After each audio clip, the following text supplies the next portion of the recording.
বন্ধুসকল নমস্কাৰ আশা কৰোঁ আপোনালোক সকলো কুশলে আছে বন্ধুসকল আজি আপোনালোকৰ সৈতে এই সময়ত জনাবলৈ লৈ আছো চাওক এনপিএছক লৈ শেহতীয়াকৈ এখন গুৰুত্বপূৰ্ণ সাৰ্কুলাৰ আহিছে বন্ধুসকল আপুনি যদি এনপিএছৰ অধীনত আছে তেনেহলে আজিৰ এই গুৰুত্বপূৰ্ণ ইনফৰমেশনটো মিছ নকৰিব দেৰি নকৰাকৈ আপোনালোকৰ সন্মুখত দেখুৱাবলৈ লৈ আছো চাওক অৱসৰৰ সময়ত বহুত টকা কমি যাব আজিৰ এই ভিডিওটোৰ জৰিয়তে আপোনালোকক এটা গুৰুত্বপূৰ্ণ ইনফৰমেশনৰ বিষয়ে জনাবলৈ যত্ন কৰিম যে কিছু সংখ্যক এনপিএছৰ অধীনত থকা সকলৰ অৱসৰৰ সময়ত বহুত টকা কমি যাব বন্ধুসকল এটা গুৰুত্বপূৰ্ণ ইনফৰমেশন পাইছো শেহতীয়াকৈ আৰু লগে লগে আপোনালোকৰ সৈতে শেয়াৰ কৰিছো আৰু আশা কৰোঁ আপোনালোকে ভিডিওটোৰ সৈতে সহযোগিতা কৰিব তে বন্ধুসকল আপোনালোকৰ সন্মুখত যিখন এনপিএছৰ সাৰ্কুলাৰ ওলাইছিলে সেই সাৰ্কুলাৰখন দেখুৱাবলৈ যত্ন কৰি আছো অফিচিয়ালি যিখন সাৰ্কুলাৰ প্ৰকাশ হৈছিলে পেনশন নিধি বিনিয়ামক और विकास प्राधिकरण pension fund regulatory and development authority और एक गुरुत्वपूर्ण सार्कुलारखन 1 डिसेम्बर तारिखे प्रकाश पाइছে আপোনালোকৰ সন্মুখত মই ডেটটো দেখুৱাইছো আৰু সকলোতকৈ বেছি গুৰুত্বপূৰ্ণ ইনফৰমেশনটো হল সাবজেক্টটো চাব enhancement of investment choice option under NPS and UPS for central government subscribers নিশ্চয়কৈ গম পাইছে এনপিএছৰ ইনভেষ্টমেন্ট চইচক লৈ শেহতীয়াকৈ এখন অতি দৰকাৰী গুৰুত্বপূৰ্ণ সাৰ্কুলাৰ প্ৰকাশ পাইছে বন্ধুসকল আপোনালোকৰ সন্মুখত মই সাৰ্কুলাৰখনৰ সম্পূৰ্ণ কপিটো দেখুৱাবলৈ যত্ন কৰিছো আৰু তাৰ পাছে পাছে অসমীয়া অনুবাদটো জনাবলৈ যত্ন কৰিম আৰু এইখিনিতে আপোনালোকক এটা সৰুকৈ অনুৰোধ কৰিছো যদি আপোনালোকে প্ৰথমবাৰৰ বাবে আমাৰ চেনেলৰ ভিডিওসমূহ চাই আছে তেনেহলে অকনমান সময় উলিয়াই চেনেলটোৰ আন ভিডিওসমূহটো এবাৰ চকু ফুৰাব যদি ইনফৰমেশন সমূহ ভাল লাগে বুলি অনুভৱ কৰে তেনেহলে চেনেলটো সাবস্ক্ৰাইব কৰি হাতত ৰাখিব আৰু আজিৰ দৰে আগলৈকো এনেকুৱা কিছুমান গুৰুত্বপূৰ্ণ ইনফৰমেশন আপোনালোকে পাই থাকিবলৈ সক্ষম হ'ব তে বন্ধুসকল এতিয়া আহিছো যেটো অসমীয়া অনুবাদ আপোনালোকৰ সন্মুখত মই দেখুৱাবলৈ যত্ন কৰিম ইতিমধ্যে মই কৈছিলুই যে অৱসৰৰ সময়ত বহুত টকা কমি যাব যদি আজিৰ এই ইনফৰমেশনটোৰ বিষয়ে আপোনালোকে অৱগত নহয় তে বন্ধুসকল ইতিমধ্যে জানে আপোনালোকে যে এনপিএছ হল সম্পূৰ্ণ বজাৰৰ লগত সংলগ্ন এটা স্কিম হয় গতিকে বজাৰৰ ভিতৰৰ কিছু টেকনিক্যাল কথাৰ বিষয়ে জনাটো এই সময়ত অতিকৈ দৰকাৰী কাৰণ আজিৰ এটা সিদ্ধান্তই আপোনাৰ অৱসৰৰ সময়ত যথেষ্ট প্ৰভাৱ পেলাব বিশেষকৈ শেহতীয়াকৈ যিখন সাৰ্কুলাৰ প্ৰকাশ হৈছে সেই সাৰ্কুলাৰখনৰ ভিতৰৰ ইনফৰমেশনখিনি আপোনালোকে জানি বুজি উঠাৰ পাছতেই উপলব্ধি কৰিব পাৰিব তে বন্ধুসকল দেৰি নকৰাকৈ সাৰ্কুলাৰখনৰ অসমীয়া অনুবাদটো আপোনালোকক জনাবলৈ যত্ন কৰিছো আৰু সদৌ শেষত একেবাৰে আপোনালোকে সহজ সৰলকৈ বুজি পোৱাকৈ সাৰ্কুলাৰখনৰ ভিতৰৰ যিখিনি গুৰুত্বপূৰ্ণ ইনফৰমেশন সেইখিনিকো আপোনালোকক আজিৰ এই ভিডিওটোৰ জৰিয়তে জনাবলৈ যত্ন কৰিম বতে বন্ধুসকল চাওক সাৰ্কুলাৰখনৰ বিষয়টো হল এনপিএছ আৰু ইউপিএছৰ অধীনত কেন্দ্ৰীয় চৰকাৰী গ্ৰাহকসকলৰ বাবে বিনিয়োগ নিৰ্বাচনৰ বিকল্পসমূহৰ উন্নয়ন সাবজেক্টটোতে সোমাই আছে গুৰুত্বপূৰ্ণ ইনফৰমেশন যে বিনিয়োগ নিৰ্বাচন বিকল্পসমূহৰ উন্নয়ন ইতিমধ্যে আপোনালোকে গম পাইছে যে প্ৰতিজন এনপিএছৰ যি সাবস্ক্ৰাইবাৰ আছে তেওঁৰ যিটো ধন এনপিএছত জমা হয় সেইটো বজাৰত লগাই দিয়ে অৰ্থাৎ শেয়াৰ মাৰ্কেটত সেইটো ইনভেষ্টমেন্ট কৰে আৰু সেই ইনভেষ্টমেন্টটো কেইবাটাও পাৰ্টৰ যোগেদি কৰে ফান্ড মেনেজাৰ কেইবাটাও আছে সেই ফান্ড মেনেজাৰ সমূহৰ বিনিয়োগৰ নিৰ্বাচন বিকল্পসমূহৰ উন্নয়ন বুলি কৈছে অৰ্থাৎ সেইটো অকনমান আপ টু ডেট কৰিছে সংশোধন কৰিছে আজিৰ তাৰিখত এনপিএছৰ যি সাবস্ক্ৰাইবাৰ আছে তেওঁলোকে এই ইনফৰমেশনটো জনাটো অতিকৈ দৰকাৰী মই ইতিমধ্যে কৈছো যে আজিৰ এটা সিদ্ধান্তই আপোনাৰ অনাগত দিনৰ অৱসৰৰ দিনটোত যথেষ্ট প্ৰভাৱ পেলাব তে বন্ধুসকল দেখুৱাবলৈ লৈ আছো চাওক বিত্ত মন্ত্ৰালয় বিত্তীয় সেৱা বিভাগৰ দ্বাৰা জাৰি কৰা গেজেট অধিসূচনা নাম্বাৰ এইটো তাৰিখ 13/11/2025 অনুসৰি PFRDA ইয়াত কেন্দ্ৰীয় চৰকাৰৰ কৰ্মচাৰীসকলৰ বাবে NPS আৰু UPSৰ অধীনত বিদ্যমান বিনিয়োগ নিৰ্বাচন বিকল্পসমূহৰ সম্প্ৰসাৰণ অধিসূচিত কৰিছে। দুটা অতিৰিক্ত বিনিয়োগ নিৰ্বাচন বিকল্প প্ৰৱৰ্তন কৰা হৈছে, যাৰ ফলত নিৰ্বাচনসমূহৰ মুঠ সংখ্যা 6লৈ বৃদ্ধি পাইছে। বৰ্তমান গ্ৰাহকসকলৰ বাবে উপলব্ধ বিনিয়োগ নিৰ্বাচনসমূহ নিম্নলিখিত। অৰ্থাৎ কেনেকুৱা বৰ্তমান হৈ আছে সেইটো দেখুৱাইছে NPS আৰু UPSৰ অধীনৰ বিৱৰণৰ ডিফল্ট স্কিম। এই অৱদানসমূহত তিনিটা পেঞ্চন ফাণ্ডৰ দ্বাৰা পৰিচালিত পূৰ্ব নিৰ্ধাৰিত সম্পত্তিৰ বিতৰণ পেটাৰ্ণ অনুসৰি বিনিয়োগ কৰা হয়। ডিফল্ট স্কিমৰ অধীনত সম্পত্তি বিতৰণ পেটাৰ্ণ সহজ উল্লেখৰ বাবে এনেক্সাৰ 1ত সংলগ্ন কৰা হৈছে।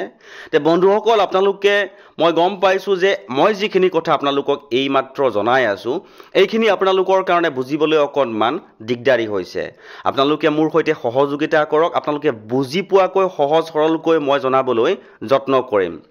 তে বন্ধুসকল, যিখন অফিচিয়েল চাৰ্কুলাৰ প্ৰকাশ হৈছিলে তাৰ অসমীয়া অনুবাদটো আপোনালোকৰ ওচৰত দেখুৱাই আছোঁ। আৰু একেবাৰে সদৌ শেষত বহুত বেছি দীঘল নকৰোঁ, নহ'লে ভিডিঅ'টো বহুত বেছি দীঘল হৈ যাবগৈ। আপোনালোকক একদম চমুকৈ সহজ সৰলকৈ মূল যিটো সাৰাংশ সেই মূল সাৰাংশটোৱে আপোনালোকৰ সন্মুখত মই হাইলাইট কৰিম। ইতিমধ্যে ইয়াৰ যিখিনি ভিতৰৰ গুৰুত্বপূৰ্ণ ইনফৰমেশ্যন তাৰ অসমীয়া অনুবাদটো আপোনালোকৰ সন্মুখত মই দেখুৱাবলৈ ল'লোঁ। আৰু ভিতৰৰ যিটো গুৰুত্বপূৰ্ণ ইনফৰমেশ্যন সেই ইনফৰমেশ্যনখিনি আপোনালোকৰ সন্মুখত জনাবলৈ লৈ আছোঁ। চাওক, চাৰ্কুলাৰখনৰ যোগেদি NPSৰ ছাবস্ক্ৰাইবাৰসকলক অৱগত কৰোৱা হৈছে যে কেন্দ্ৰীয় চৰকাৰী কৰ্মচাৰী NPS UPSত নতুন বিনিয়োগৰ সুবিধা, অৰ্থাৎ আগতে যিখিনি আছিলে সেইখিনি এতিয়া সংশোধন কৰা হৈছে।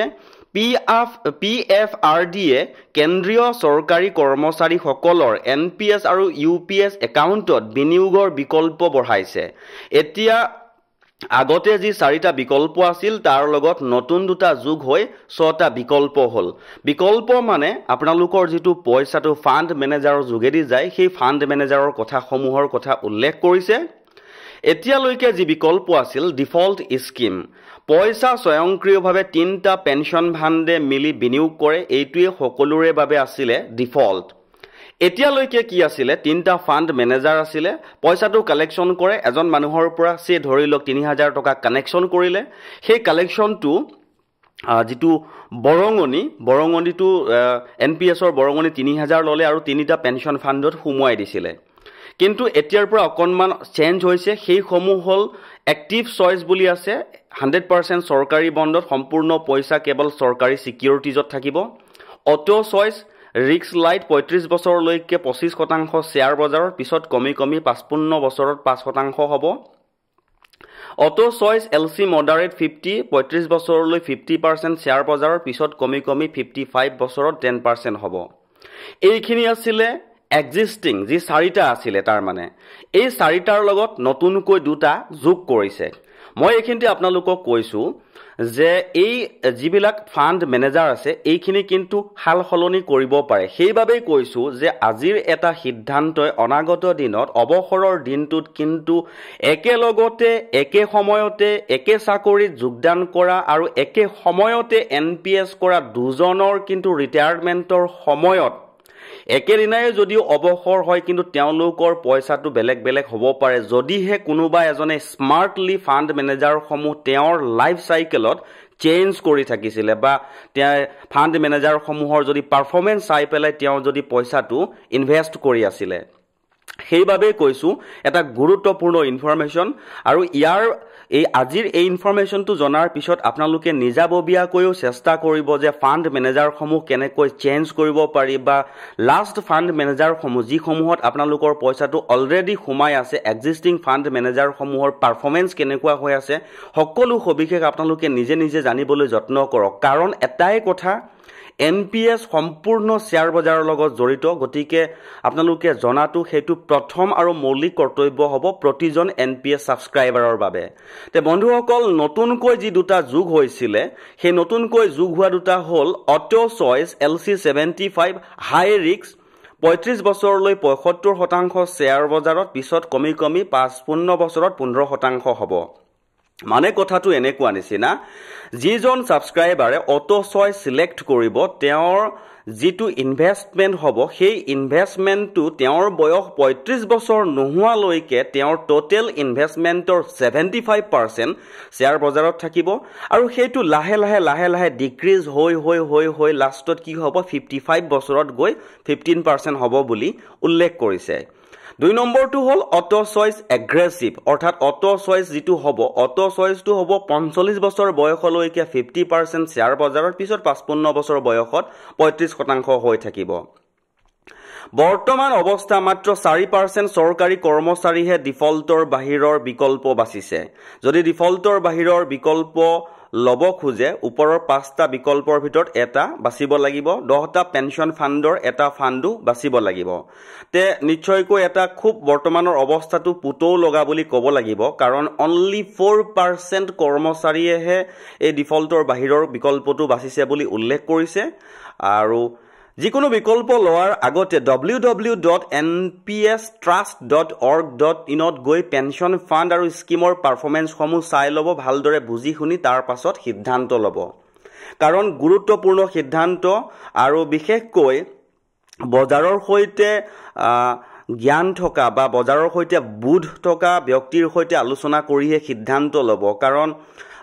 এটা সিদ্ধান্ত হয়তো আপোনাক ভুল পথে পৰিচালিতও কৰিব পাৰে হয়তো কোনোবা এটা আপুনি ৰং ফাণ্ড চয়েস কৰি ললে বা ৰং ফাণ্ডটো আপোনাক ভাল পাৰফৰমেন্স নিদিলে বা ৰিটায়াৰমেন্টৰ সময়লৈকে কি ভাল পাৰফৰমেন্স দিব নোৱাৰিলে তেতিয়া কিন্তু আপোনাৰ ৰিজাল্টটো আপুনি আশা কৰাৰ ধৰণে নহবগৈ গতিকে এটা গুৰুত্বপূৰ্ণ ইনফৰমেশন পালো যিসকল এনপিএছৰ সাবস্ক্ৰাইবাৰ হয় তেওঁলোকৰ সহায় হোৱাকৈ